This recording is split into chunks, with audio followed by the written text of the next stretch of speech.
Hi everyone, it's Cal. I'm here to talk to you about the Kundalini. I wanted to talk to you about vibration, the power of your vibration. And it is the power of your vibration that manifests itself obviously through everything you do, but also it manifests itself through the Kundalini, of course, which is something that you are doing as well. That means how you live your life is the way that you will manifest through the Kundalini. So if you live your life in a very quiet fashion, very soft, very slow moving, then the Kundalini is going to manifest in that way. Very quiet, very soft, very slow moving. Maybe the hissing isn't filling the room or the building. It's just kind of barely audible within yourself. Now the opposite of that is living your life in a big way. You take big risks, you take big challenges, you work out strong and hard, and that is going to manifest in a dramatic way. Now the results of this means you're going to connect in a soft way, or a strong way, or a super strong way that leaves absolutely nothing, no mystery behind, because everything is so absolutely clear. And of course, that's what happened to me. So it is the velocity of your strength that manifests these centers. And the centers go from the earth all the way up to the heavens. And so in my opinion, because I think anything worth doing is kind of worth doing well, in my opinion, you want to have a good, strong connection. And so what you want to do in life is build the velocity of your energy, the velocity of strength, increasing your vibration, increasing the strength of your vibration. So you can have one person who's, vibing, and they're getting the signal from the cosmos in a very light fashion, or you can have someone who's, got a massively strong connection, and they're really getting everything they want in a big, massive, strong way. It's manifesting in that fashion. So, I mean, obviously it's up to you, and all ways are good, and it's great that you're here considering even doing the Kundalini, or involved in doing the Kundalini, or wanting more information on it. It's all good. For me, I needed absolute truth, and at the time I didn't know. I was on autopilot, but I am so grateful that I was incredibly physically fit, super driven, and a big risk taker, just in life in general.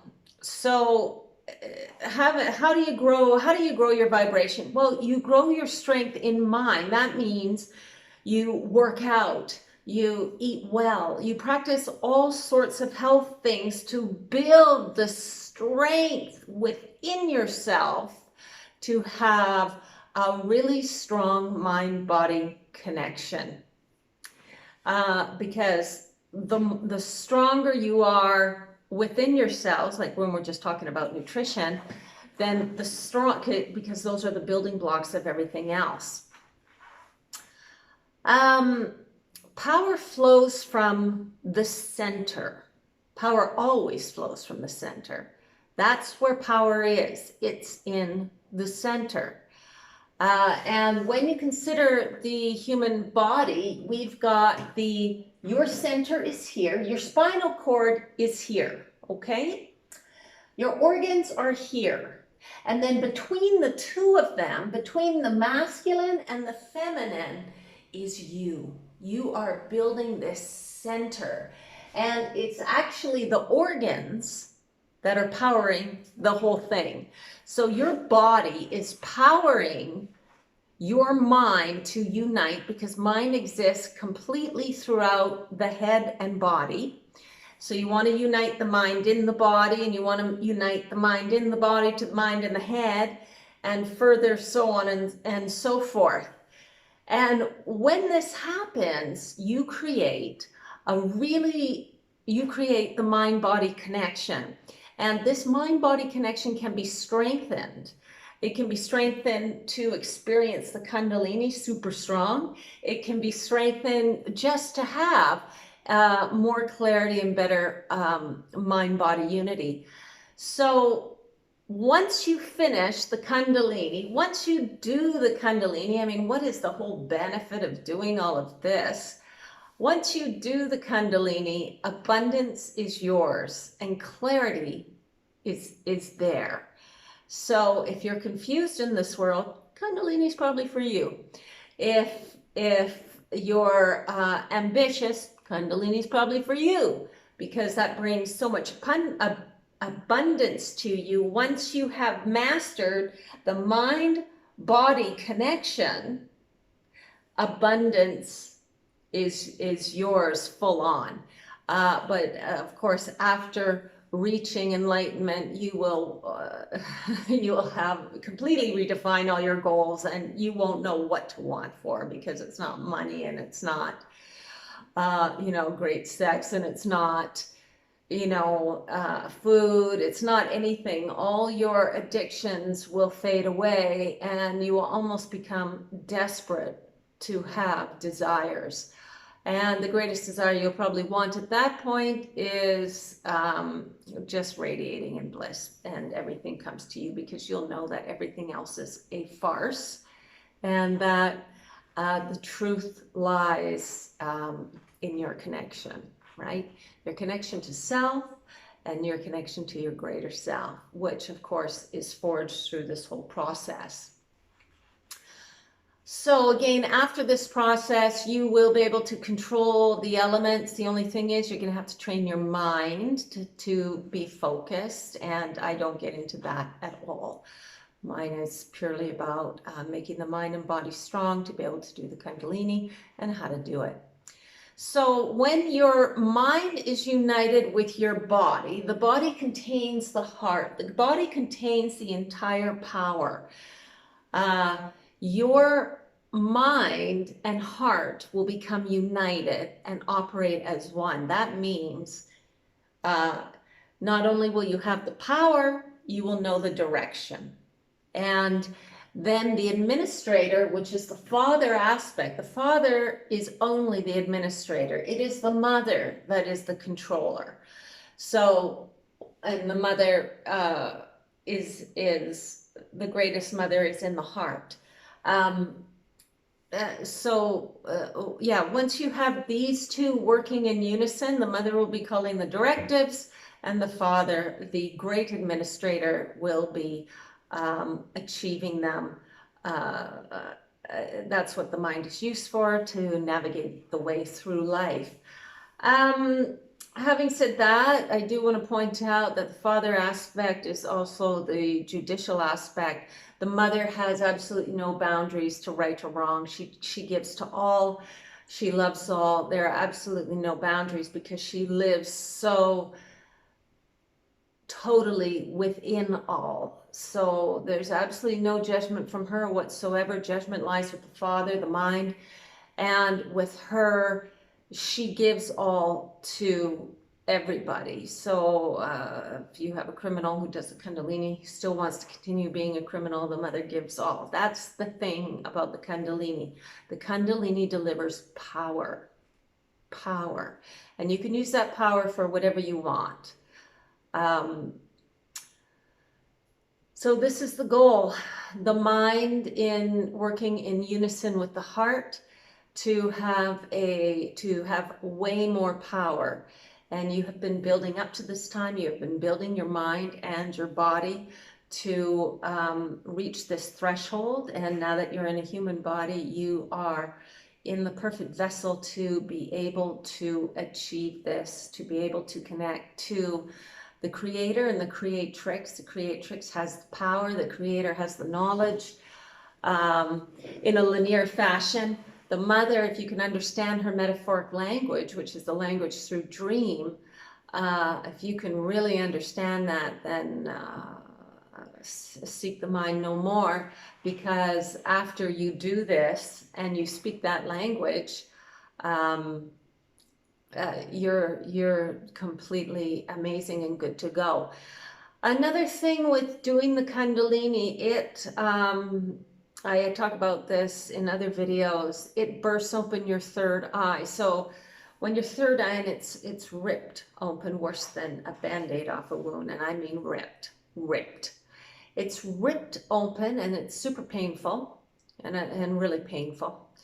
And once that happens, when you have the light streaming in the opposite direction and you connect to the Father, so on and so forth, the mother delivers the halo of the dove flying around your head, or what is perceived as a dove. You will know in surround sound. Now, this world, the world of the mothers, is a little bit shrouded in mystery because it's a metaphoric language that speaks to each person individually through how the person holds their symbols. However, some symbols are universal, so there's the trick in decoding what she's communicating to you. She's always trying to communicate to you, I mean, even now. And she's communicating to you through feeling. She tells you, okay, this is true, or this is not true. And it's always the mind scrambling to legitimize the feeling. The mind is always slower than she is. She's always the one that has the absolute truth through the facade of what the mind believes to be true, or beyond where the mind growth is at, which means you can have someone who has, 3 PhDs, or you can have someone who has maybe up to grade 3 education. That's where the mind is at. And this can manifest in so many different ways, to the person who has grade 3 education, who understands metaphoric language, poof, they're off and running. To the PhDer who's so lost in mind, it's all about mind, they will have troubles. They may, I don't say they will, they may have trouble with the metaphoric language, or with all the feeling that they're flooded with to show the direction, because what they understand most is mind. So it can really be a benefit to people who have lesser education in some ways. Most ways, actually, through what I've seen. However, there are so many exceptions to all rules, and people are just, although we're all the same in humanity, we're all so different. We have different degrees of being. So it's really hard to say how things are totally going to manifest when you don't know how the person themselves manifest their energy. And I hope that makes sense, because it's like finding the shoe that fits the foot. It's individual. So, but there are real hallmarks and milestones to doing the Kundalini and understanding the basics around it, and that's what I'm here to explain. So again, the goal is mind-body unity, which is power. And once you have this power, you can go into controlling the elements if you want. You'll probably just want to hum in bliss, but you can go into that. There are many things you can do now that your focus has been honed and connected. However, you do have to keep maintaining your focus. You have to maintain your practice too. It doesn't have to be in such huge velocity.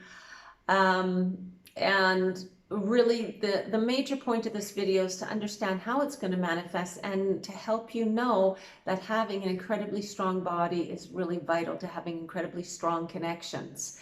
And that means on the cellular level, on the invisible light level, and on the organic level, because that's how it works, right? All the invisible moves into the cell structure, moves through this, is alive within the cell structure.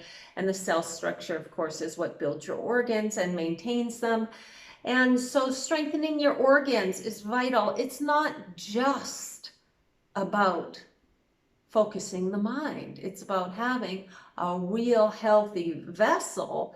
And when your vessel is healthy, you have extra strength to help you harness your focus. And I think that's really important to mention too, because when your health is not on the right path, your focus a lot of the time is not there because your body is crying out for either nutrients or exercise or vitality of some sort. But when you're feeding yourself vitality through healthy food, healthy diet, and exercise, and feeding your mind through however it needs to be fed. Through me, it was through adventure and possibility and real discovery, because I like to discover.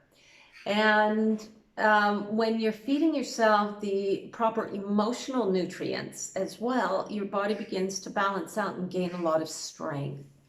And that strength completely 100% translates over to the strength that manifests at each level of your being. Here, here, here. Because remember, even if you're not doing the Kundalini, you're still doing the Kundalini over lifetimes, because over lifetimes it is building in each individual. And so when we strengthen these centers, which are called chakras, emotionally, we feed them emotionally. So feeding yourself emotionally is really critical as well in trying to build your strength. And I can't really get into, I can't really accent this enough because this is what the Kundalini is about. It's about your growth in power, your growth in conductivity, your growth through this conductivity to connect to the higher spheres and to move in tandem with them. And your body and mind actually were built to move in tandem with them. I mean, you are a starseed that has been implanted in the earth and growing over centuries, thousands and thousands of years. And now you've come to this stage and you're right on the threshold now of going into the next world. And this is where doing the Kundalini is incredibly helpful. And even if you don't do the Kundalini, if you work at your body centers, it will happen naturally. Now, it won't happen in a super massive way where you get connection to the web and massive downloads, no, but it'll still happen in a way that makes your life better. If you're really interested in the occult and you're really interested in all things you cannot see, then the Kundalini is for you. Keep going, because that is a world worth being in. And I kind of want to quickly touch on this too. This world worth being in is sometimes it's escapism for some people. And because being in life is so difficult, but if we don't get our lessons in this life, then whether or not you've done the Kundalini, you have to come back and you have to finish those areas of learning, because you're wanting to be full spectrum. You're not wanting to have parts of your mental development that are missing. And it's all leading towards deep compassion, which actually builds your vibrational sphere. And having said that, meditation in deep compassion can resolve a lot of issues and can build your sphere. It's not like there is any sort of one major way. There's a bunch of things that are really, really important to doing the Kundalini Royale and also to living life, because even though you're doing the Kundalini, you're still living life, So I wanted to point out that the organs, the body is where the power is coming from, okay? It's flowing through the center, and it is coming from the organs and coming from the mind aspect. And when these two unite together, when the bond is forged through diet, exercise, meditation, Kundalini, when the bond is forged, the flow, your cycles through energy through the organs speeds up, your cycles and your processing speeds up, and delivers a strong connection above and below. And this connection becomes on autopilot, where thinking really happens less and less, because now you're connected and you just do what comes to you. So this is happening in greater and lesser ways to kind of all people on the planet.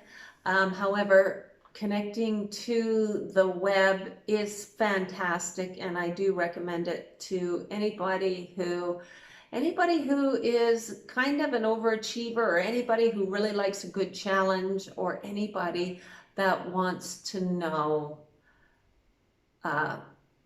fantastic outer worldly things. And what you will learn when you go through the Kundalini is it manifests in the way that's of interest to you. So for me, all likenesses, and I was really good at understanding the comparing things and finding the good things about everything and how they are reflected in other things. I was really good at, how do you say that, almost decoding things. So I had something that was revealed to me that manifests in that way, where I'm really using that one skill that I enjoy using to unravel a mystery. And so too, that will happen to you if you so choose, if you make the intention. And you don't have to go too deep into the intention. You just have to go, just state, I want to know my absolute truth.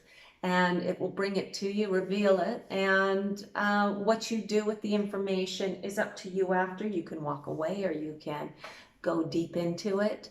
It's up to you. But it is the great threshold of challenge, there is no doubt. And it is a natural challenge that you can work at to do in 1, 2, 3 months, 1, 2, 3 years, 30 years, 50 years. It's up to you.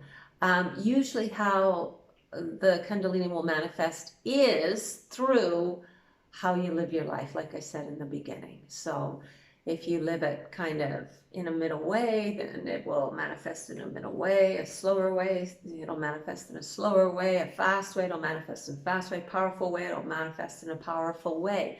However, you can always amp things up by working on your health, because your health paves the way for this natural process to happen, whether or not you're doing meditation. So you can still gain some of the benefits whether or not you're having peak experiences. I love peak experience. That's another thing about me. I don't like to do anything unless it's got a peak experience at the end of it. And but other people are different. However, tending to your health makes the connection stronger in all ways. And I think that's vital. We always want to build our health, and we always want to become greater and bigger than we were before. And tending to your health is what allows this to happen, because it puts you in a better mind-body connection and better frame of mind. And that's just critical to sort of growing, whether you're concentrating on growing or not. It doesn't matter. It lends to a bigger way of being and a better way of being, because you're more connected than you were before to the spheres above, below, and beside you, because everybody is a sphere and they're all doing the same thing. And you can connect better when you are more in alignment. And health, through making your organs better, you come into better alignment of being. So focusing on your health is really going to strengthen the Kundalini. And strength building, like exercise, working out, weightlifting, all of this is going to really help push you into the Kundalini. And of course, you've got to be really courageous, because you are going to be challenged through it too. But now that you know the basics of what you're going to entail through the Kundalini, if you watch my, I think it was How to Do the Kundalini, or The Kundalini Explained, Now that you know that those things are going to happen to you, there's no way to be afraid of them and to break out of meditation. If a fear comes up, you're able to plow through and accept it and die to this life in that moment to go to the next threshold. So I hope this video was helpful. And if you have any questions or comments, I would really love to hear from you. Please post below and I will respond. And other than that, enjoy your day and I'll see you on the next one. Bye for now.